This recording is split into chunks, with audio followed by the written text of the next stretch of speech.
les damos la bienvenida a todas las voces. Aquí escuchamos a distintos sectores de la sociedad que nos comparten sus memorias, sus análisis y su perspectiva hacia la no repetición del conflicto armado interno colombiano como un anhelo colectivo que es necesario poner en voz alta.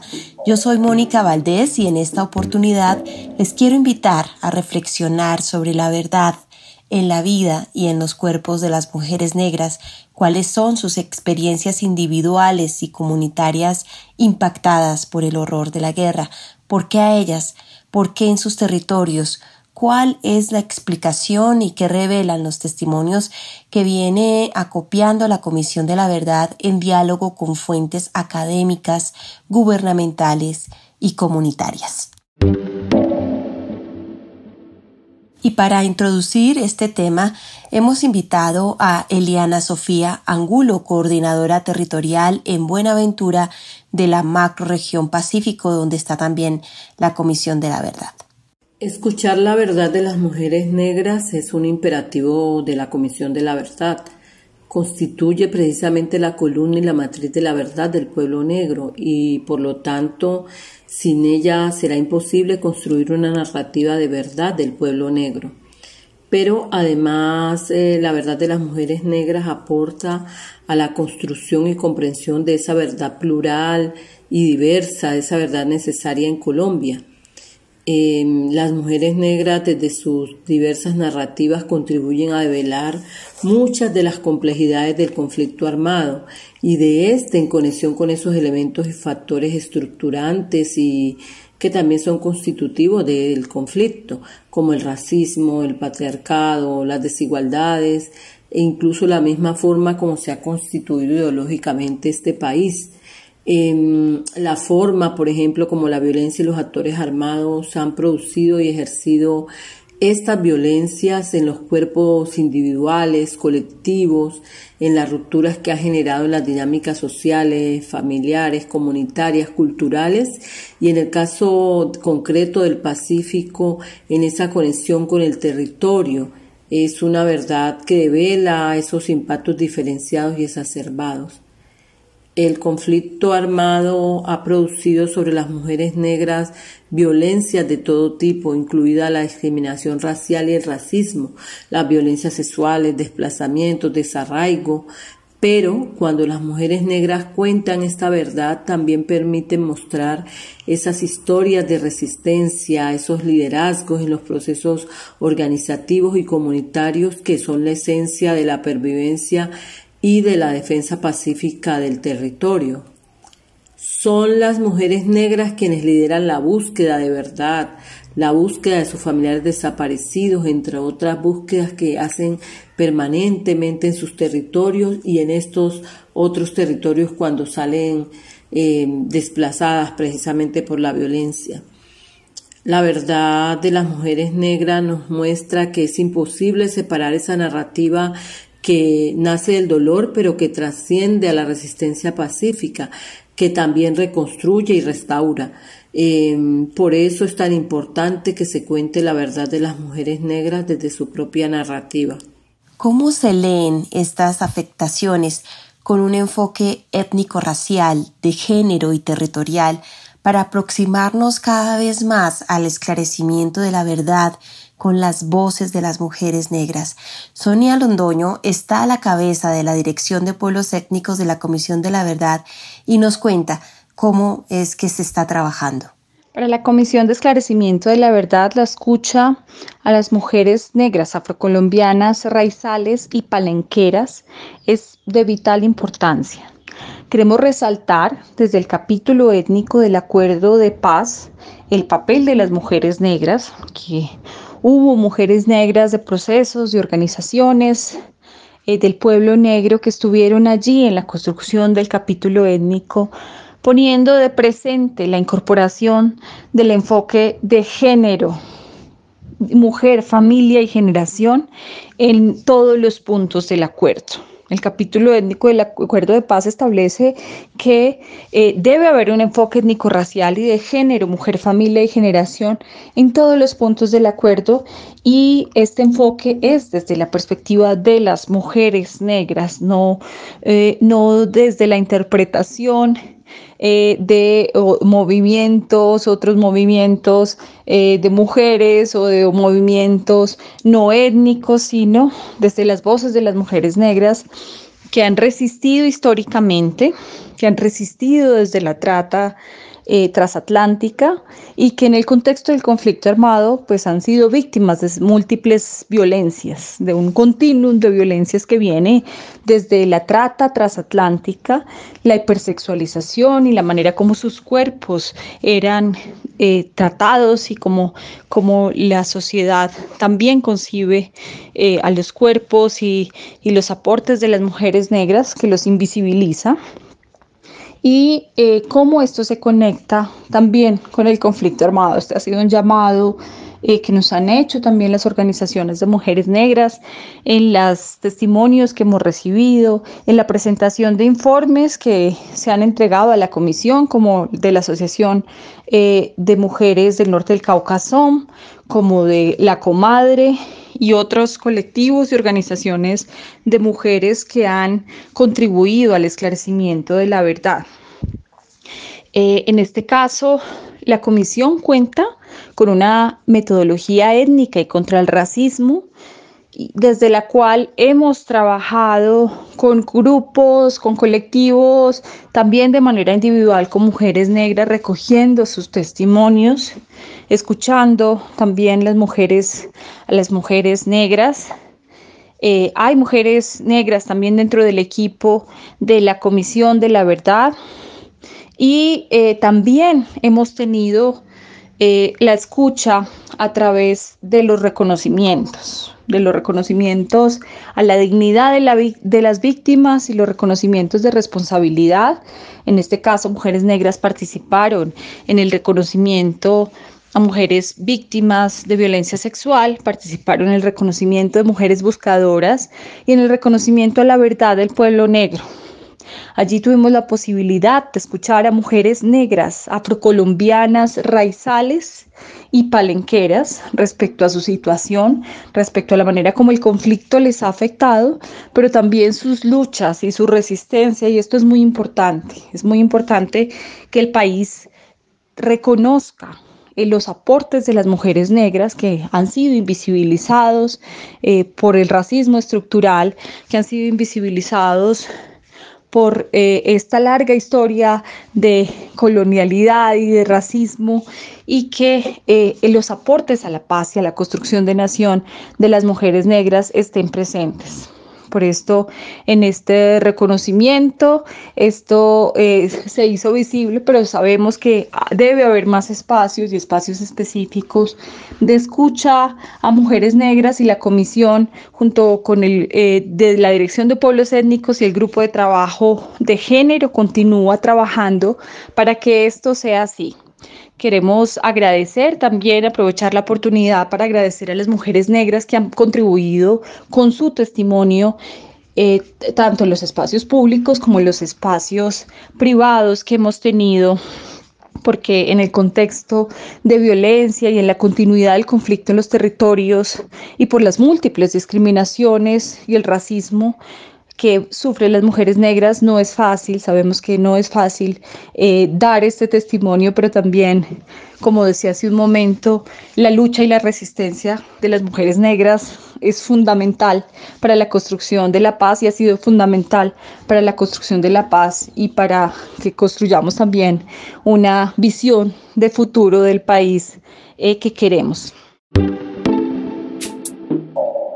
En el contexto del proceso de diálogo público y gestión del conocimiento, también ha sido clave la interlocución que hace la Comisión de la Verdad con mujeres académicas, investigadoras de alto nivel, que han profundizado en sus investigaciones en la relación conflicto armado e impactos y resistencias de las mujeres negras, afrocolombianas, raizales y palenqueras. Por eso hoy contamos con dos de estas destacadas académicas para que compartan sus reflexiones en todas las voces. Las profesoras Ángela Yesenia Olaya y la profesora Audez Estela Jiménez. En un primer momento quisiéramos que nos cuenten cómo es que se han interesado por este tema de investigación. Le damos la bienvenida, profesora Ángela Yesenia Olaya. Muchísimas gracias por la invitación a este importante espacio tan necesario para visibilizar y reconocer las voces de las mujeres negras y afrodescendientes en Colombia. Yo quiero iniciar señalando que yo nací en el municipio de Tumaco. Yo soy una mujer afrodescendiente, oriunda de Tumaco. Tumaco es un territorio de mayoría afrodescendiente. Mi proceso de socialización desde la niñez estuvo vinculado a unas relaciones armónicas entre vecinos, familiares y con la naturaleza. Sin embargo, progresivamente las violencias del conflicto armado irrumpieron en las relaciones familiares y comunitarias, trayendo como consecuencia el desplazamiento forzado de vecinos, familiares, amigos y cientos de personas, además de la orfandad y la fragmentación familiar. Estas violencias en mi territorio tomaban fuerza, dadas las condiciones de vulnerabilidad y pobreza en la que vive gran parte de las familias afrotumaqueñas. Pero de manera particular, a mí me llamaba muchísimo la atención cómo los cuerpos de las mujeres negras fueron victimizados por todos los actores del conflicto armado.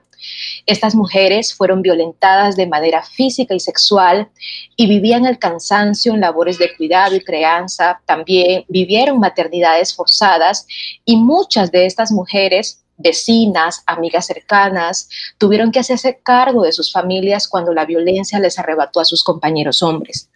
Dadas estas experiencias vividas en mi territorio, en algunas ocasiones tan cercanas e íntimas a mi núcleo familiar, comenzaron a generar en mí el interés de comprender estas realidades y los cambios que las violencias estaban y continúan generando en los territorios afrocolombianos, lo que me ha llevado hacer una lectura múltiple de estas violencias que incluyen los desplazamientos forzados, el despojo territorial, las economías extractivas que contaminan las fuentes de aguas, ríos y tierras.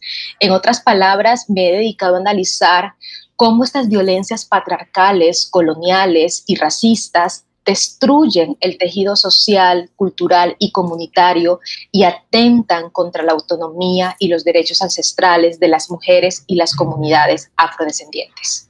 Muy bien, pues esta es una buena entrada también para irnos al Caribe, donde está Audez Estela Jiménez, que además de ser una investigadora con trayectoria en estos temas, también hace parte del equipo de la Comisión de la Verdad. Bienvenida, Audez. Muchísimas gracias por esta invitación y a las personas que están escuchándonos, realmente decirles que soy una mujer orgullosamente negra. Y mi entrada es un poco diferente porque resulta que gran parte de mi infancia, pues casi hasta los 7 años, mi padre y mi madre siempre me estaban replicando: usted va a ir a estudiar a otro lugar porque usted es una mujer inteligente y va a ser una mujer muy grande, entonces tiene que salir de este lugar. Yo nací en una zona rural en Chigorodó, Antioquia. El área donde estaba era un área, digamos, de mucha abundancia y de mucho relacionamiento armonioso con la naturaleza, y donde de alguna u otra manera el hecho de que mi papá era administrador de una finca y tenía su propia parcela en sociedad, me daba la posibilidad de mirar todo como una vida muy hermosa, muy bonita, que me mantenía muy contenta. Resulta que con la motivación de que debía estudiar en otro lugar, casi faltando unos meses para cumplir los 8 años, me traen a Barranquilla, a donde una parienta, para que yo estuviera 2 años con ella, mientras mis padres ya lograban acomodarse acá en Barranquilla. A los como 2 o 3 semanas de haber llegado a la casa de mi tía, en un barrio pobre, una persona le pregunta, una vecina le dice, oh, señora Julana, usted tiene una nueva sobrina aquí, se la trajeron para estudiar, y mi tía de una manera muy natural contesta, sí, ella vino a estudiar, bueno, irá a estudiar secretaria, será una negrita secretaria. Yo les digo que para mí, en ese momento que estaba cumpliendo casi mis 8 años, posiblemente no tenía claro qué era ser secretaria, nada, no entendía qué era ser secretaria, pero lo que se me quedó en la piel y en la mente era que yo nunca iba a ser secretaria. Y eso fue algo que me llevó inclusive a tener bloqueos hasta que pude entender qué había pasado en ese momento. Luego, a mis casi 14 años, que estoy trabajando, digamos, estudiando en un colegio de religiosas, yo formo parte de un grupo de catequistas y teníamos que hacer misión en algunos lugares. Uno de los lugares donde yo iba a trabajar era un sitio de asentamiento de familias palenqueras en el Bajo Valle, en Barranquilla. A mí siempre me cuestionaba las condiciones en las que vivía ese grupo de familia, y durante 3 años estuvimos como parte de la misión trabajando evangelización, pero al mismo tiempo haciendo caridad. Y después de 3 años me di cuenta que no cambió nada.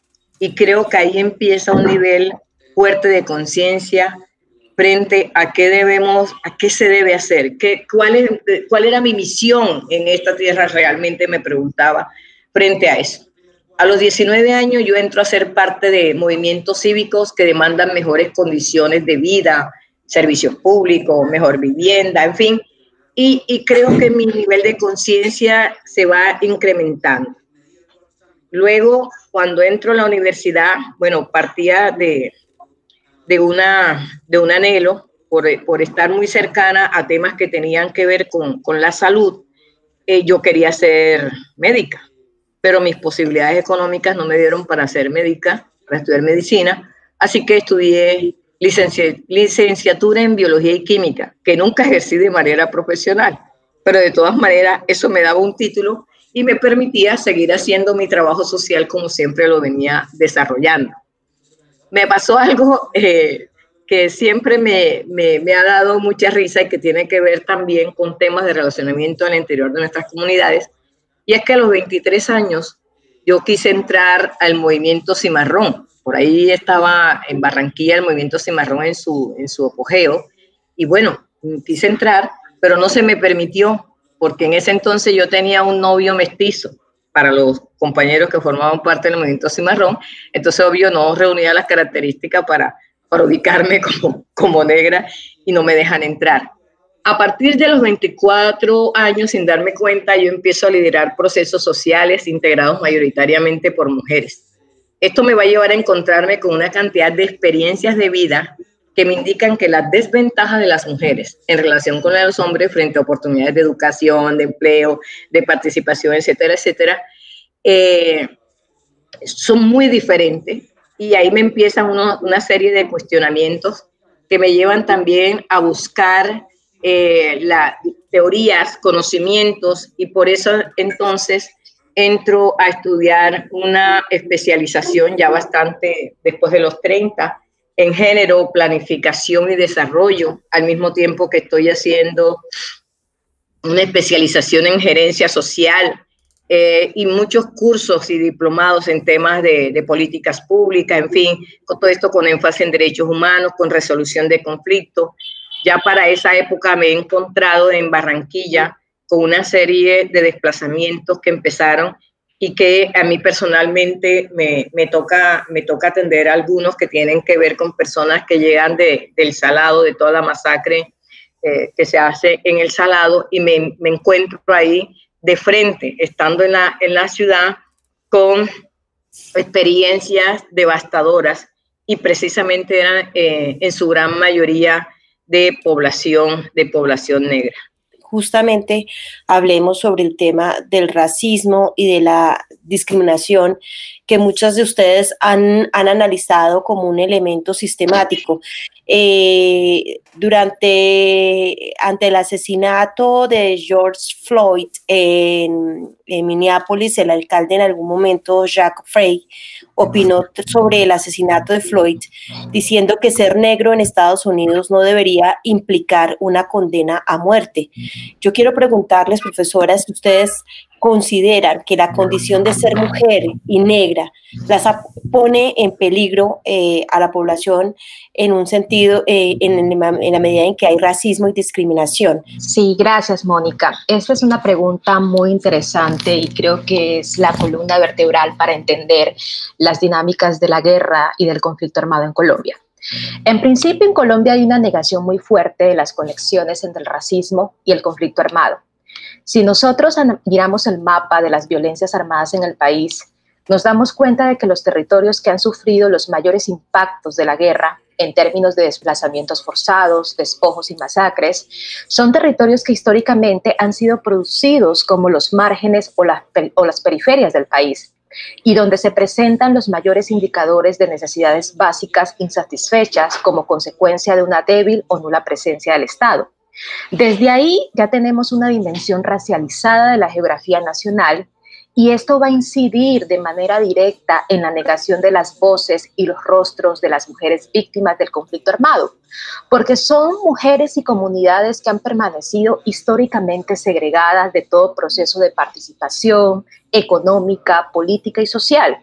Esta situación facilita las acciones violentas de los actores armados y también nos está mostrando cómo las mujeres negras no solamente buscan resistir al conflicto armado, sino también a las dinámicas históricas de exclusiones raciales que afectan de manera directa a sus territorios. Yo estuve trabajando con mujeres afrodescendientes en la frontera entre Colombia y Ecuador, que se comparte por el Pacífico Sur colombiano, y a mí me llamaba muchísimo la atención cómo la migración forzada de mujeres negras hacia Ecuador y hacia el norte de Chile permanecen en un total estado de invisibilidad. Hasta el momento, Colombia no tiene estadísticas claras, estadísticas contundentes de cuánta población afrodescendiente en las zonas fronterizas han migrado hacia otros estados huyendo de la guerra. Esta invisibilidad estadística, esta invisibilidad de los rostros de las migraciones y de los desplazamientos forzados en zonas fronterizas, nos habla de un racismo histórico constitutivo de las relaciones entre las élites económicas, políticas del país con los pueblos afrodescendientes. Por ejemplo, si nosotros analizamos el caso de las mujeres negras del Pacífico que migran hacia las ciudades huyendo de estas violencias, encontramos que cuando estas mujeres son desplazadas de sus lugares de origen, por lo general terminan incorporándose en las ciudades como empleadas domésticas o en actividades informales.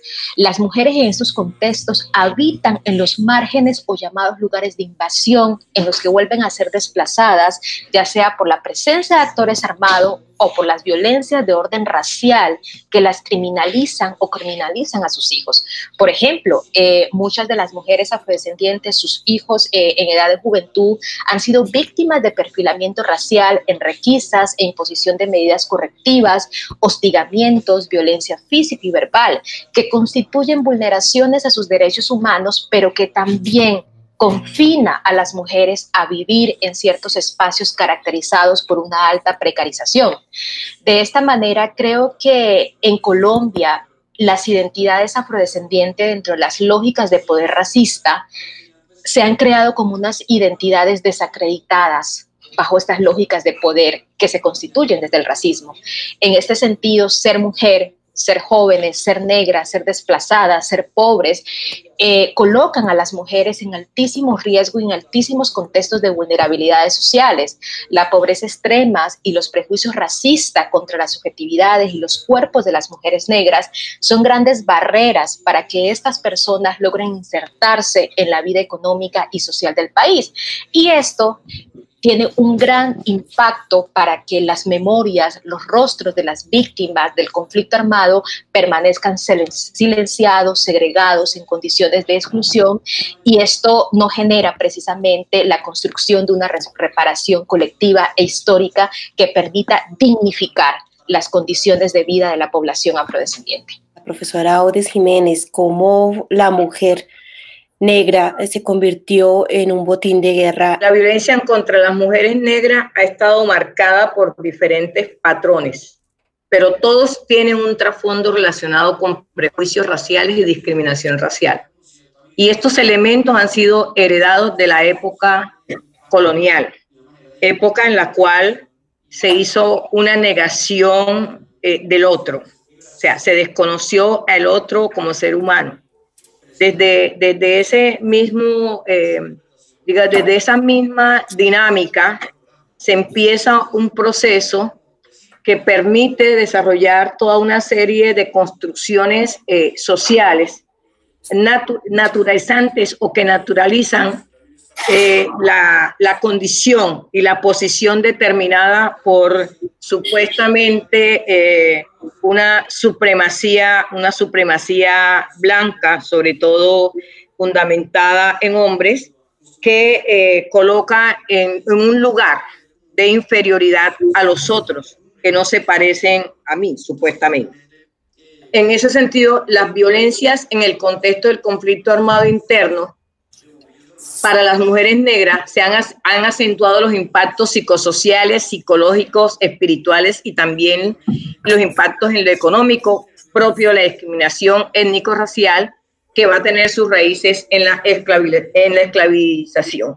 Vamos entonces a estar mirando que lo que se ha planteado como los impactos diferenciados y devastadores contra mujeres negras en el marco del conflicto armado no son simplemente acciones individuales o acciones de unos cuantos bárbaros en el marco del conflicto armado, sino que forman parte de toda una serie de construcciones que validan este tipo de comportamientos en la medida en que no hay un reconocimiento de los otros y mucho menos de las otras.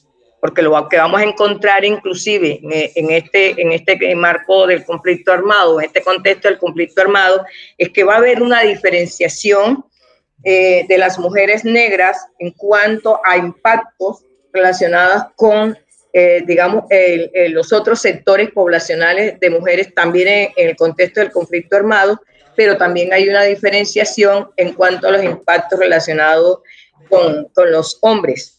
Y esto entonces nos pone a nosotras no simplemente en unas violencias que tienen en su origen todos los elementos constitutivos del racismo, que tienen los elementos del patriarcado, sino que también tienen en su origen los elementos del colonialismo unido al tema de la pobreza. Por eso, reconocer la verdad de lo que ha sucedido en el conflicto armado y la violencia contra las mujeres negras pasa por reconocer, primero, el valor que tienen las mujeres negras para el país, el valor que tienen las mujeres negras en el Caribe, en el Pacífico, en San Andrés, en los diferentes territorios colombianos para lo que ha sido la construcción de los territorios y para lo que ha sido también la construcción misma de este país. Pasa por que nos planteemos qué significa para Colombia tener mujeres negras y cómo sería Colombia sin las mujeres negras, cómo sería para Colombia, cómo sería Colombia sin la gente negra. Entonces, en esa medida, creo que esa diferenciación que en el marco del conflicto armado se presenta en materia de impactos de estos hechos victimizantes contra las mujeres negras, es necesariamente unirlo a toda una violencia histórica padecida desde el periodo colonial. ¿Cuál es la verdad de las mujeres negras que el país debería escuchar? Profesora Ángela, ¿cuál es esa verdad que tiene un enfoque de género, que tiene una voces femeninas negras? Sí, en principio considero que alrededor de los cuerpos y las subjetividades de las mujeres negras se intersectan diferentes verdades. yo quiero hacer referencia a tres verdades muy centrales. En principio, el país tiene que comprender que las denuncias y las exigencias de dignificación de las condiciones de las mujeres afrodescendientes no solamente obedecen al contexto del conflicto armado, sino que hace parte de una violencia y de una violación histórica que ha sido reiterada y sistematizada de sus derechos humanos, por ser mujeres, por ser negros y por ser pobres. En el contexto del conflicto armado, estas violencias históricas que se materializan en condiciones de pobreza, de segregación económica, segregación espacial, se profundizan como una herramienta de despojo, de criminalización y desmovilización política, esto último para el caso de las mujeres negras que se encuentran organizadas. También es importante comprender que esta violencia histórica contra el cuerpo de las mujeres negras ha ido acompañada de la militarización de sus territorios, que ha creado un clima de inseguridad e intimidación, que irrumpe sus espacios familiares y comunitarios, sobre todo en aquellas regiones y geografías que están siendo profundamente controladas por el crimen organizado.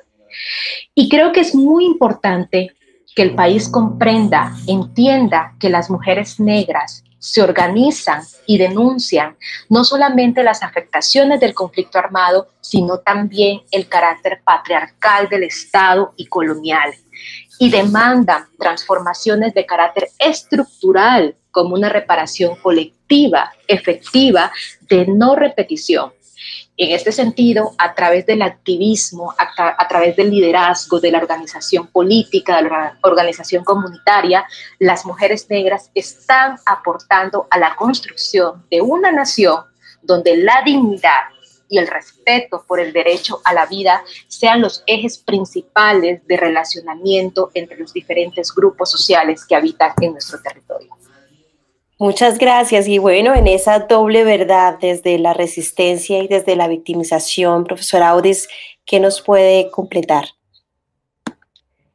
Bueno, desde la victimización, creo que el país, la sociedad colombiana, debe entender que si la esclavitud fue horrorosa, la violencia sexual y la violencia sexual contra las mujeres negras es un horror que no solo la afecta físicamente, sino que afecta su espíritu, afecta su alma, la anula por completo.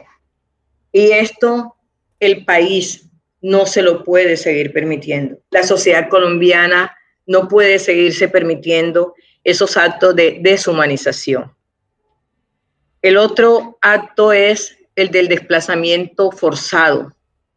Para las mujeres negras, esto es una ruptura total con su identidad, con su territorio, con el cuidado de los otros seres vivos de la naturaleza.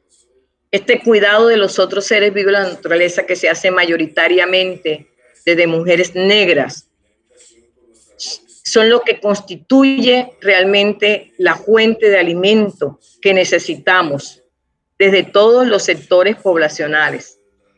El otro acto victimizante es el reclutamiento. Eso el país no se lo puede permitir. Es una verdad que no puede pasar por debajo, como decimos acá, no puede pasar de agache. Ese poner a pelear entre diferentes actores de un mismo, no diferentes actores, entre diferentes hijos, hijas de un mismo pueblo, destruyeron y siguen destruyendo un elemento esencial que tiene que ver con un principio del pueblo negro, del pueblo afro. Y ese es el elemento de la hermandad, de la confianza, de encontrar en su otro hermano y en su otra hermana el apoyo para la resistencia en los diferentes escenarios. El pueblo colombiano no se puede seguir permitiendo la negación de la existencia de otros seres.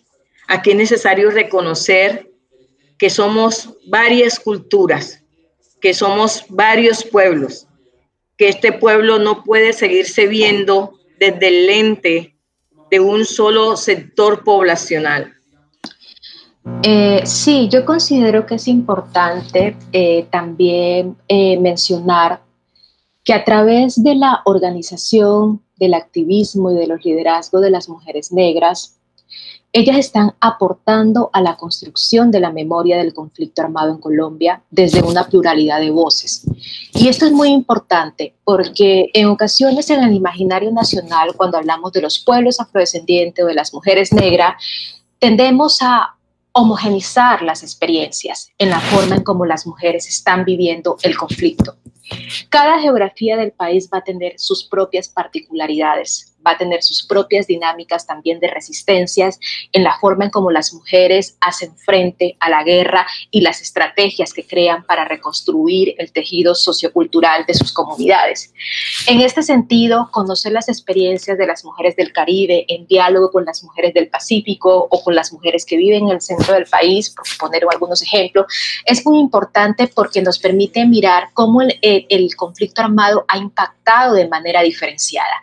Y ese trabajo lo están haciendo las mujeres a partir de sus procesos de articulación colectiva, pero también desde las estrategias individuales que crean para sobrevivir en esas condiciones de altísimas violencias y de extremas pobrezas en las que ellas habitan.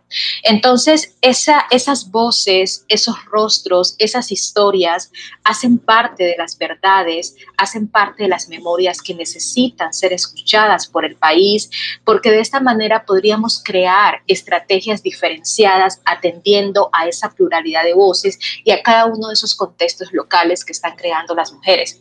Otro aspecto de gran importancia es la reconstrucción del tejido familiar.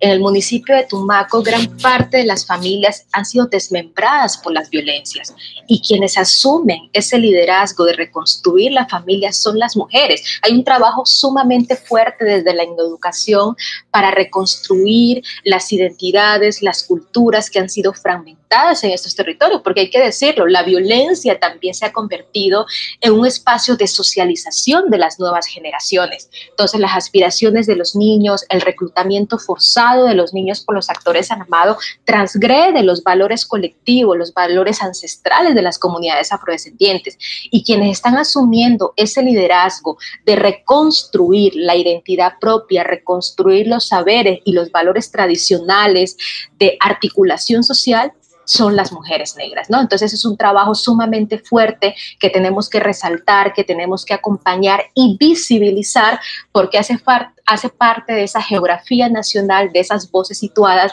que necesitan ser escuchadas y reconocidas a nivel nacional.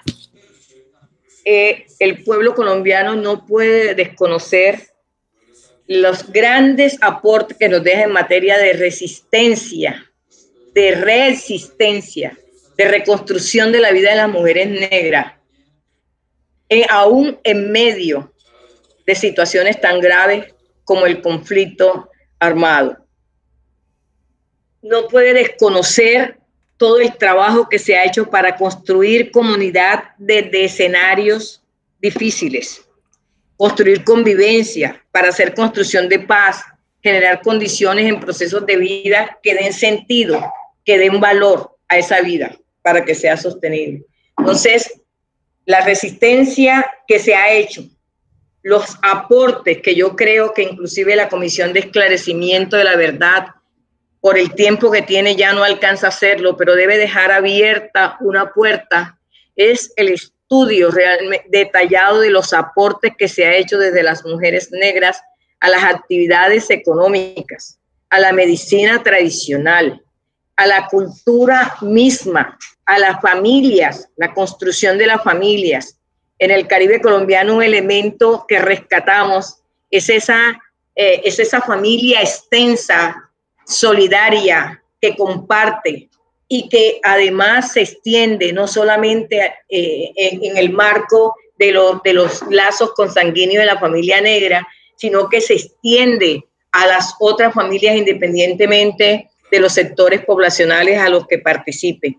Eso hace también que ver en el escenario el valor que tienen de las mujeres negras es también el reconocer cómo la vida colombiana tiene color, tiene olor, tiene sabor, como decía o dice un compañero de movimientos negros en el Caribe, ¿ya? Y que ese sabor, ese olor y ese color no haría al Caribe lo que es si no estuvieran las mujeres negras en todos estos espacios. Entonces, ese elemento de reconocernos los aportes desde nuestras ancestras, el legado que se ha dado a todos los espacios que tenemos, a todos los escenarios de la vida, es fundamental para que se entienda que no se puede seguir negando la existencia de un pueblo tan importante y de unas mujeres tan importantes como son las mujeres negras, afrodescendientes, colombianas y raizales en el país. Bien, profesora Audes, ¿algo más? Sí, algo que me parece un elemento clave en este proceso inclusive de escucha que lleva la comisión, y es tener en cuenta la oralidad en el Caribe colombiano, es un elemento fuerte. Por ello es necesario recoger en todos estos informes lo que han sido las producciones desde el punto de vista del arte. Por ejemplo, aquí tenemos, igual también en el Pacífico, una gran cantidad de mujeres cantadoras que relatan la historia en sus cantos, la historia que han padecido su familia, sus territorios, ellas mismas, en el contexto del conflicto armado. Y creo que esa es una forma realmente que permite además realizar propuestas de sanación desde ellas mismas. ¿Qué no debería repetirse en Colombia con respecto a esta realidad de las mujeres negras y el conflicto armado y sus comunidades? Creo que el conflicto armado no debe repetirse bajo ninguna circunstancia en Colombia. Con el conflicto armado se han naturalizado no solamente las violencias armadas, sino también las violencias racistas contra la población afrodescendiente. Y este es un problema estructural al que estamos haciendo frente a partir de desde diferentes espacios de representación. El conflicto armado no solamente ha desmembrado el tejido cultural, social y comunitario de nuestros territorios, sino que también ha contribuido a profundizar todas las violencias históricas que en materias de desigualdades económicas, de segregación política, de exclusiones sociales, se viven en los territorios afrodescendientes. Pienso ahora el caso de las mujeres negras que están migrando hacia Ecuador o hacia Chile, huyendo de las violencias armadas, mujeres que no están organizadas en colectivos, pero que a través de esa migración silenciosa transnacional, de esa migración individual, están padeciendo todas las secuelas de la guerra y están creando estrategias, muchas veces en solitario, para hacer frente a todas esas violencias estructurales. Creo que no se debe repetir la indiferencia contra las víctimas del conflicto armado y la naturalización de esas violencias que no nos permite reconocernos en el rostro de las personas que están viviendo los impactos de la guerra en el país. El conflicto armado ha sido la columna vertebral que ha profundizado las violencias contra las mujeres y los pueblos afrodescendientes, y esto es parte de un proceso histórico y de un hecho histórico que no debería repetirse en el país bajo ninguna circunstancia. Muchas gracias, profesora Audes Jiménez. Le pido que cierre con lo que usted considera no debe volver a repetirse en Colombia. ¿Qué no debe volver a repetirse en Colombia? La negación no debe volverse a repetir. El ocultamiento del otro o la otra no debe volverse a repetir.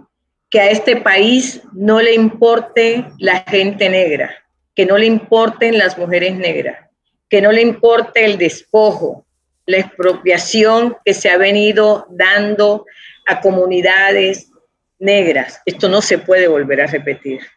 No se puede volver a repetir el reclutamiento. No se puede volver a repetir el desplazamiento forzado. Y no se puede volver a repetir la violencia sexual contra todos los sectores poblacionales a los que se afecta mayoritariamente, pero también la violencia sexual contra las mujeres negras no se puede volver a repetir.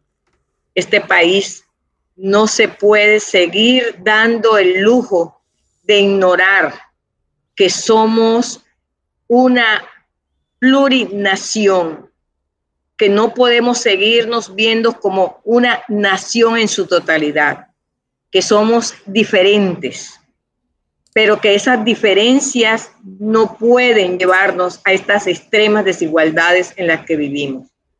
Esta Colombia nuestra, esta Colombia de las negras, de los negros, de las indígenas, de los indígenas, de los y las mestizas y mestizos, esta Colombia de todos los pueblos que habitamos aquí, no puede darse el lujo de desconocerse entre sí.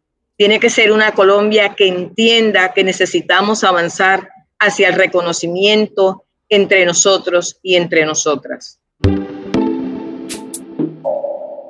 Bueno, y con estas voces de las profesoras Ángela Yesenia Olaya, oriunda del Pacífico colombiano, y la profesora Audes Jiménez, oriunda del Caribe, vamos a transitar hacia otro momento, el de la música. Escucharemos un fragmento de la canción Colombia Llora, creada por Eco Tambó, Legado y Tradición. Su director y fundador, Smith Rivera Márquez, quien se hace llamar La Poderosa, hace también parte de colectivos LGBTI y de las mesas de trabajo del municipio de Apartadó, liderando procesos de reivindicación y resistencia social de esta población, y también trabajando a través de la música, la danza y el canto en el empoderamiento de comunidades. Vamos a escuchar entonces Colombia Llora. Buscando la paz, comisión de la verdad, ya no más repetición, ay llora, sana corazón. Colombia me llora, hay gente que mata, sufriendo la madre mía llora, el pueblo me ataca, sufriendo la madre mía llora, el pueblo me ataca. Y también hablamos con Erlendi Cuero Bravo, vicepresidenta de la Asociación Nacional de Afrocolombianos Desplazados, AFRODES, a quien le preguntamos justamente cuáles han sido los impactos del conflicto armado en las mujeres negras. Uno de los impactos más fuertes, yo creo que es el dolor que ha causado que a las mujeres negras le quiten sus hijos. El dolor del abuso sexual, porque es la humillación, es cómo te degradan como ser humano pensando que desde allí te van a arruinar la vida, y cómo se cambia el rol, porque salir del territorio no solamente es perder aspectos materiales, no es perder la casa, no es perder la gallina, lo que tenías allí, es perder, digamos, todo tu identidad. Para mí la salida del territorio es perder la identidad, y con eso cargar el dolor que hemos tenido que sufrir las mujeres cuando tenemos que callar. En muchas ocasiones aquella mujer que ha sido abusada sexualmente, hemos tenido que callar por largos años, hasta que hoy, digamos, después de todo este proceso dimos el paso a hablar. Pero las mujeres de violencia sexual no han hablado todo lo que ocurrió, no hablábamos de eso. Todo este rol que nos tocó que asumir, porque muchos hombres murieron en este conflicto, y a las mujeres les ha tocado que asumir el rol de padre y madre, pero ese rol tiene que asumirlo en perder a sus hijos mientras tiene que ir a buscar cómo darles comida. Y ese darles comida es decir, mientras yo estoy laborando y tratando de cumplir, y no en una oficina, sino metida ya en horas y horas largas de trabajo, mis hijos están acá a merced de qué monstruo, si es niña que la violen, que la sigan abusando, y si es niño, cómo hacen para dañármelo, para darle droga, para que efectivamente después la comunidad tenga que justificar que lo tengan que matar porque se volvió como le llaman algunas personas, los desechables. Simplemente es eso. Entonces la mujer le ha tocado que cargar siempre con un peso, y el impacto desproporcionado del conflicto armado también ha estado a la espalda de las mujeres. No es fácil cuando eres una mujer de campo, una mujer que académicamente no puedes calificar ni siquiera para trabajar en una empresa cualquiera, porque no cumplís con el perfil que te siguen, pero efectivamente tienes una familia que hay que responder, y tienes un dolor que ni siquiera puedes darte el lujo de hacer duelo, la satisfacción, la tranquilidad de poder llorar en ocasiones, porque las mujeres ni siquiera se nos permite hoy llorar, porque mientras yo puedo decir quiero llorar, tengo que pararme a secarme las lágrimas que me escurren y seguir dándole la cara seguir dando de frente al mundo para poder no dejar morir mis hijos, o efectivamente poder seguir construyendo una vida por mí misma, en el caso de las pocas que no tengan hijos.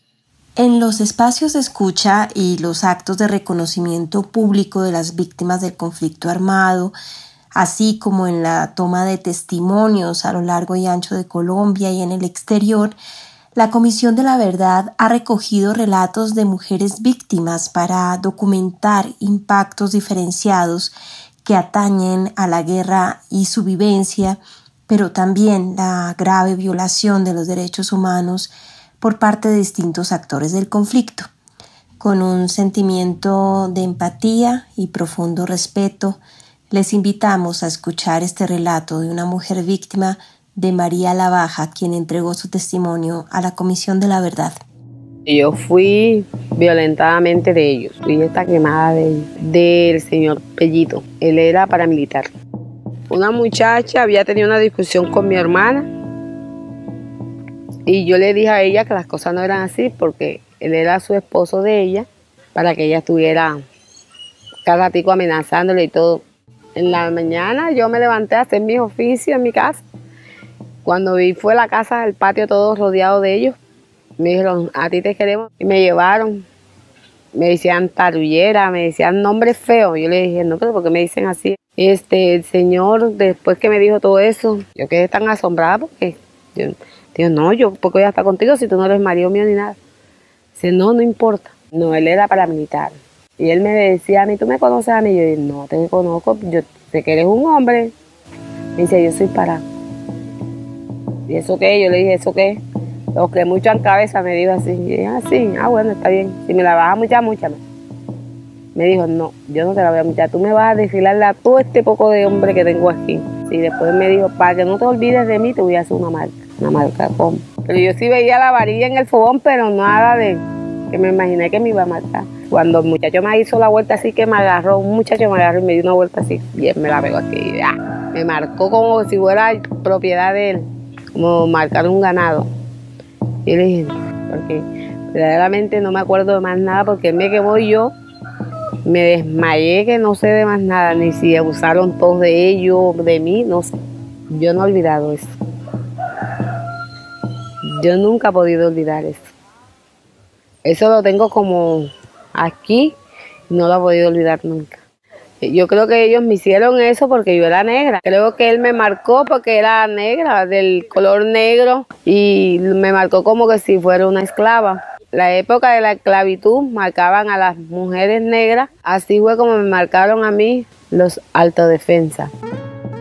Para mí todo ha sido racista porque cogían más a las mujeres que a los hombres, a maltratarlas, a violarlas, las trataban mal, las cogían para barrer las calles. Nosotros éramos unas esclavas para ellos. Los obligaban a hacer oficio, a hablarles los camuflados, a cocinarles. Esas eran cosas que uno temía su vida y tenía que hacer todo eso porque éramos negras de la esclavitud y los violaban. No, yo no quiero que le pase a ninguna mujer lo que me pasó a mí. Porque y ellos me quemaron, me marcaron.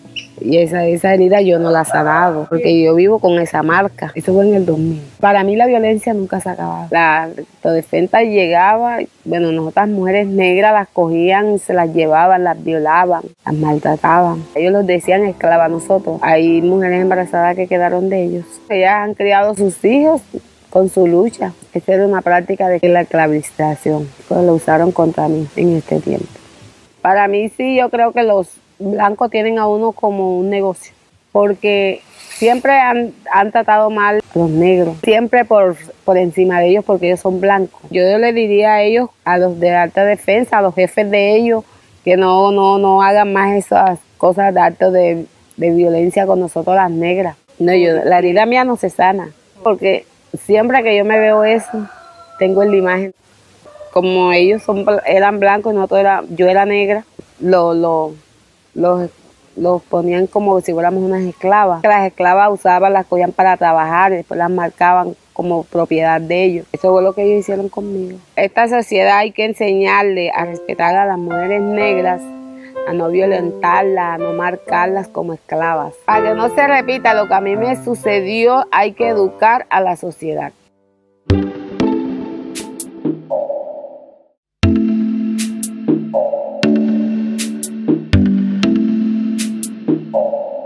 Todas las Voces es un programa de la Comisión de la Verdad en alianza con la Misión de Apoyo al Proceso de Paz, MAP-OEA, y se emite en las emisoras asociadas a la Red de Radio Universitaria de Colombia.